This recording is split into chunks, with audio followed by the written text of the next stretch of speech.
ભગવાન ગુરુની પાસે હજારો વર્ષ પહેલા કળા શીખ્યા. સાંદીપની ઋષિએ શીખવાડ્યું કે તું મારો શિષ્ય છે, તું દુનિયામાં ગમે ત્યાં જાય તારું પરફેક્શન નંબર 1 હોવું જોઈએ. તો આપણે સ્વામિનારાયણ આશ્રિત છે, એ જ શ્રી કૃષ્ણ ભગવાન સ્વામિનારાયણ રૂપે આવ્યા, આપણને મળ્યા. તો આપણી જિંદગીની બધી જ વસ્તુ, આપણા કપડાં, વાળ, આપણું જે કંઈ હોય નાનું મોટું એટલું પરફેક્ટ હોવું જોઈએ. આજથી તમે આવતા ધનુષ માસ સુધી આ અભ્યાસ કરજો કે મારું બધું પરફેક્ટ હોય. ઘણા ખમીસ પહેરાવ એક કોલર અંદર પડ્યો હોય, બીજો બારે પડ્યો હોય, અને બટન એક દીધેલું હોય, ઘણી વચ્ચે ચેન અધરી ખોલેલી હોય, કેટલું હોય તમે જોજો. ઝીણું ઝીણું ઝીણું તમે ધ્યાન દેજો. નકર તમારું પાદરું કરું તમને બધું કરી નાખું, પણ કરતો નથી. સમજ્યા? આ દાઢી કરી બે ત્રણ વાળ ક્યાંક રહી ગયા હોય, નાકમાં બે ત્રણ ગુંગા પડ્યા હોય.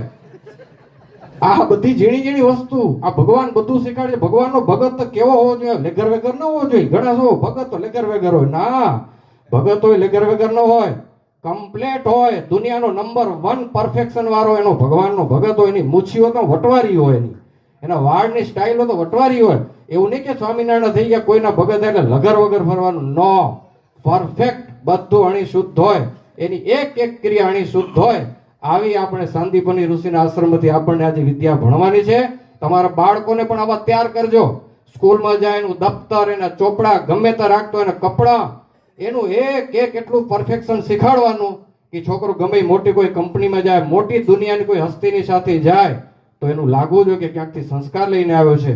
ખબર પડવી જોઈએ કે પ્રસાદી મંદિરમાં આ સાંદીપની ઋષિના આશ્રમમાં ધૂન થઈ હતી ત્યારે આ દીકરો કે દીકરી એમાં લગભગ ટ્રેનિંગ લઈ આવ્યા હશે. આવું એને યાદ આવવું જોઈએ. તો આપણી આ ધનુષ માસની ધૂન સફળ. એટલું પરફેક્શન આવવું જોઈએ.